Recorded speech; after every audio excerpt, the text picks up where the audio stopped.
नमस्कार, मैं हूं वीरेंद्र मिश्र। आप देख रहे हैं दैनिक भास्कर ऐप। आज हमारे खास मेहमान हैं वर्धन पुरी जी। वर्धन जी, आपका बहुत बहुत स्वागत है। शुक्रिया। आज के इस खास कार्यक्रम में बहुत सारी बातें जानेंगे अमरीश पुरी साहब के बारे में। किस तरह की यादें हैं वो हमारे दर्शकों को शेयर करें। वे मेरे दादाजी ही नहीं, मेरे बेस्ट फ्रेंड भी थे, हैं और हमेशा रहेंगे। तो जब भी उनका जिक्र होता है तो चेहरे पर मुस्कान होती है, आंखों में थोड़ी सी नमी होती है। उस प्रकार का एक रिश्ता है हमारा। आपको कब लगा, बचपन में कौन सा मोमेंट था जब आपको लगा कि आपके दादाजी इतने बड़े स्टार हैं? उसके बारे में कुछ बताएं। मेरे दादाजी दादी दोनों मानते थे कि अगर हम सेट पर जाएंगे तो शायद बचपन में हमारा दिमाग ख़राब हो जाएगा, हमें लगने लग जाएगा कि हम दूसरे बच्चों से ज़्यादा स्पेशल है या अलग है। तो इसलिए घर का जो माहौल था बड़ा ही साधारण था। मिडिल क्लास परवरिश दी गई मुझे, मेरी बहन को, मेरे जो बुआ के बच्चे हैं उनको।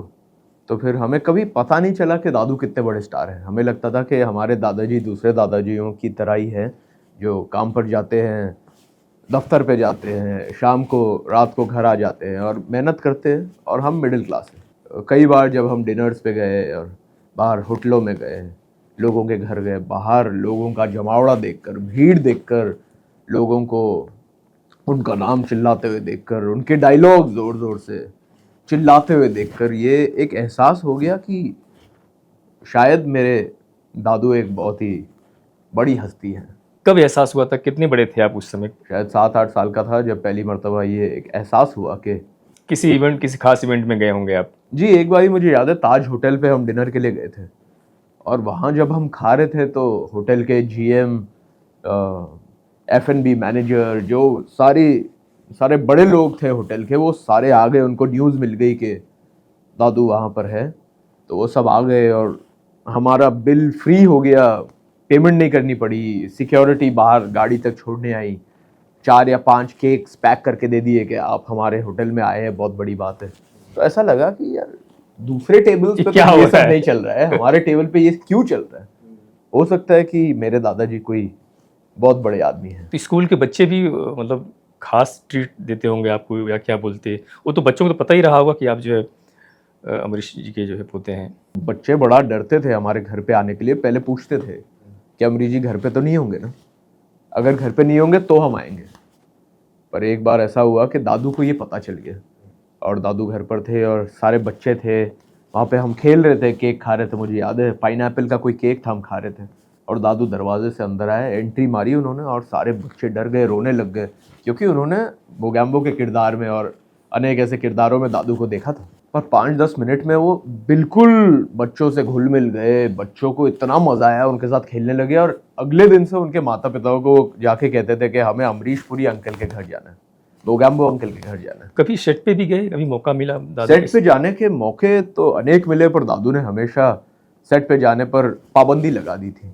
क्योंकि एक बार ये हुआ था कि हम सेट पर गए थे, मैं मेरी बहन थे, सेट पर थे और सब असिस्टेंट डायरेक्टर, प्रोडक्शन वाले इतने खुश हो गए कि अमरीश पुरी जी की फैमिली आई है। तो हमें किसी ने आकर पूछा कि क्या खाएंगे आप, तो मैंने कुछ बोल दिया, ये सैंडविच खाऊंगा। मेरी बहन ने बोल दिया कॉफ़ी पीऊंगी। ओबेरॉय होटल से कॉफ़ी आ रही थी, ताज होटल से सैंडविचेस आ रहे थे, चांदी की थाली में हमें खिला रहे थे कि हम खुश हो जाए, दादू को बोले कि यार बहुत अच्छे लोग हैं तो दादू भी सेट पर खुश हो जाए। और जब दादू को ये पता चला वो बहुत नाराज़ हो गए। उन्होंने बोला यार ये बच्चे हैं, उनको ऐसे क्यों आप ट्रीट कर रहे हो।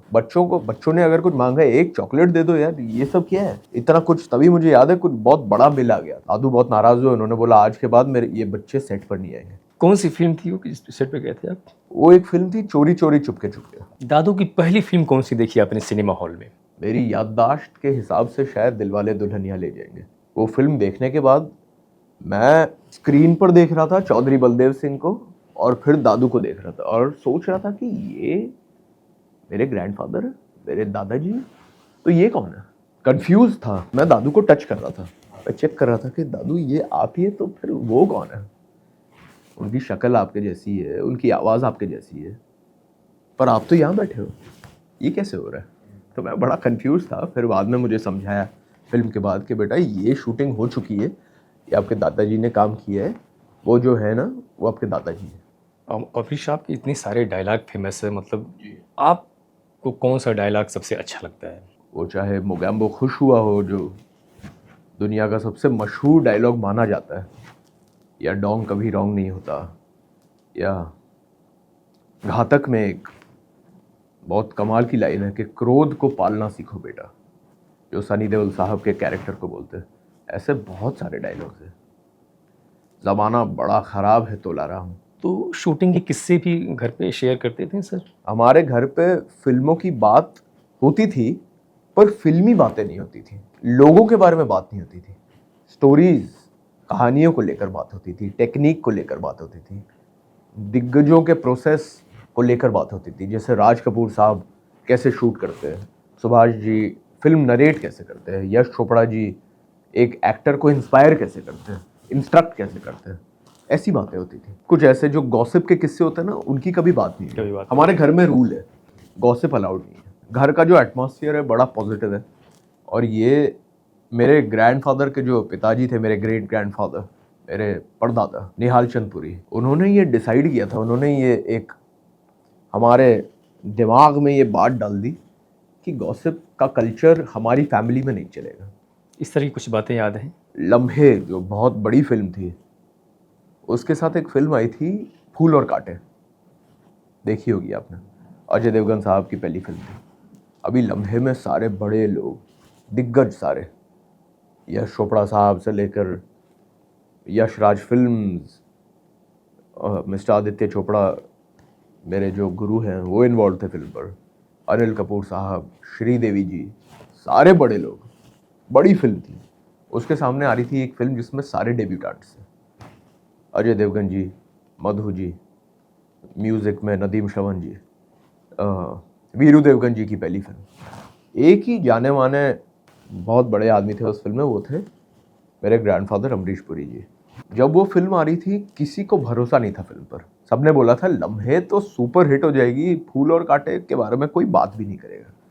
जब वो फिल्म आई तब लम्हे अनफॉर्चुनेटली नहीं चली, जो बहुत अच्छी फिल्म थी, मुझे लगता है बहुत कमाल की फिल्म थी, पर वो नहीं चली, अहेड ऑफ इट्स टाइम थी, आगे की सोच वाली फिल्म थी।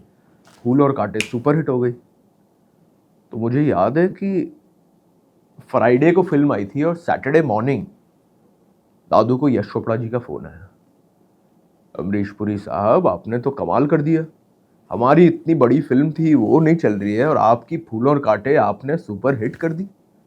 सब कह रहे कि आप सेलिंग पॉइंट हो फिल्म के, और यश चोपड़ा साहब का दिल देखो यार, प्रोड्यूसर थे, डायरेक्टर थे फिल्म के, उन्होंने दादू को फ़ोन करके बोला कि this is called the Amrish Puri magic. तो ये बात मुझे बड़ी अच्छी लगी।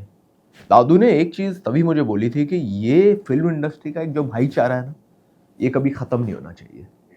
ये सबसे ज़रूरी चीज़ है हमारी इंडस्ट्री की।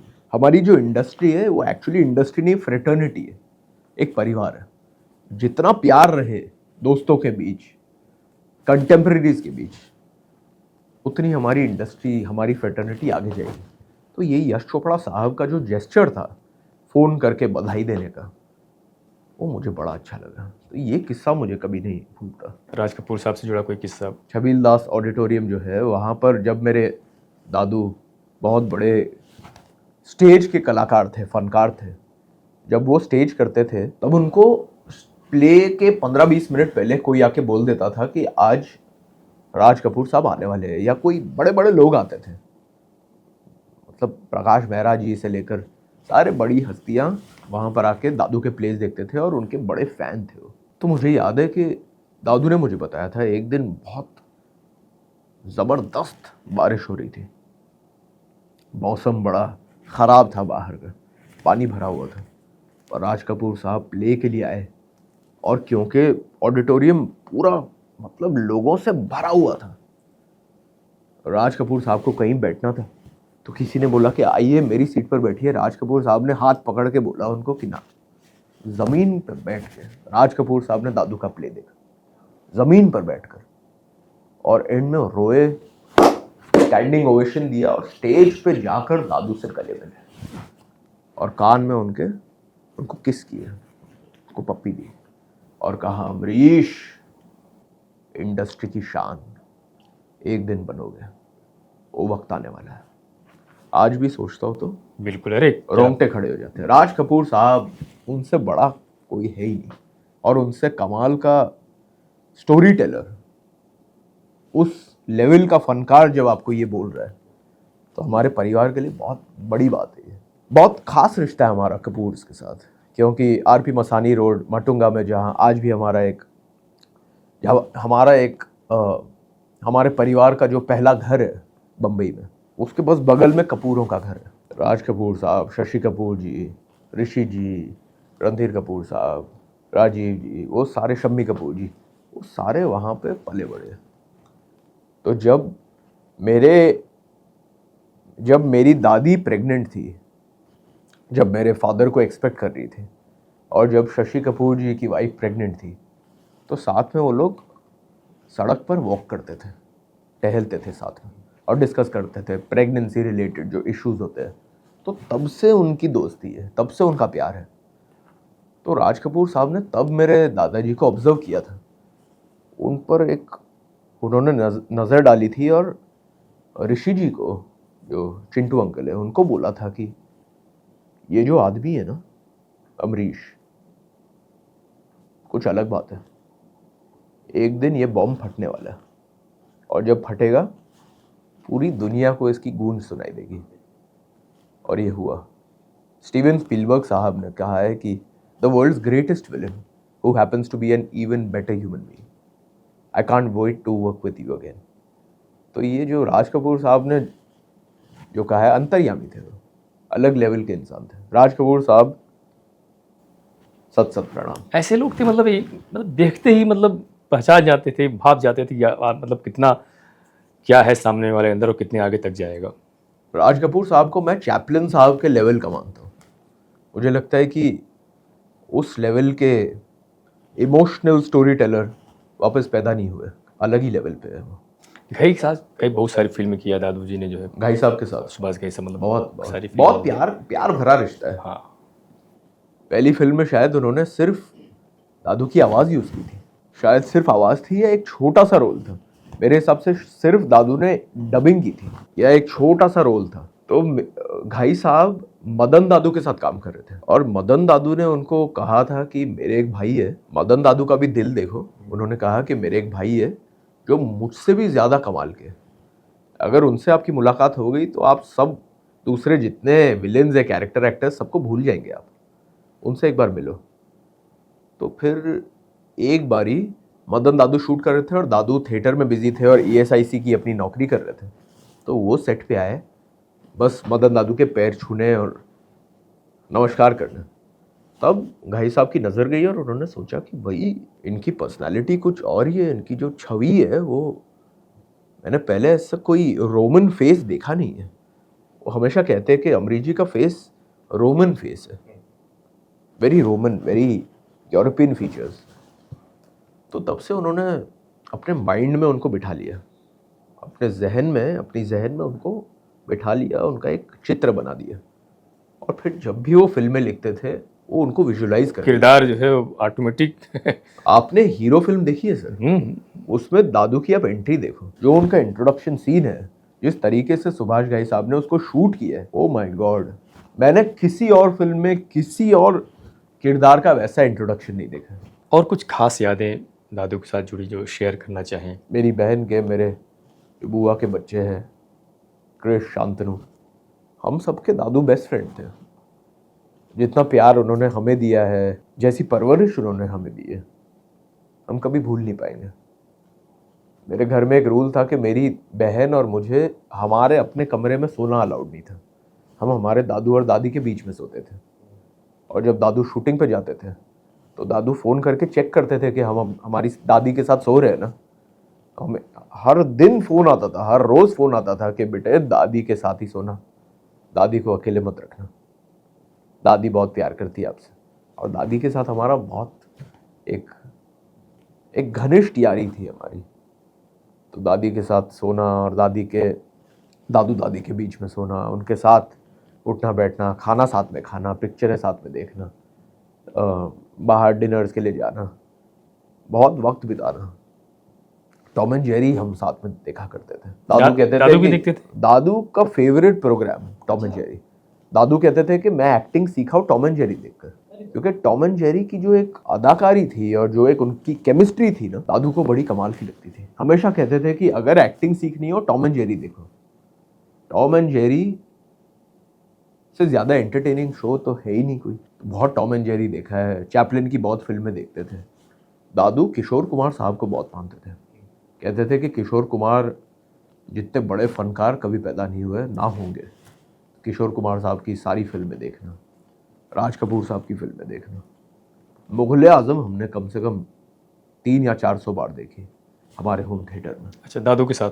Titanic, Shawshank redemption, the Shawshank redemption के बहुत बड़े दीवाने थे दादू। कहते थे कि शॉशैंक रिडेम्पशन से और ज़्यादा परफेक्ट फिल्म नहीं बनी है।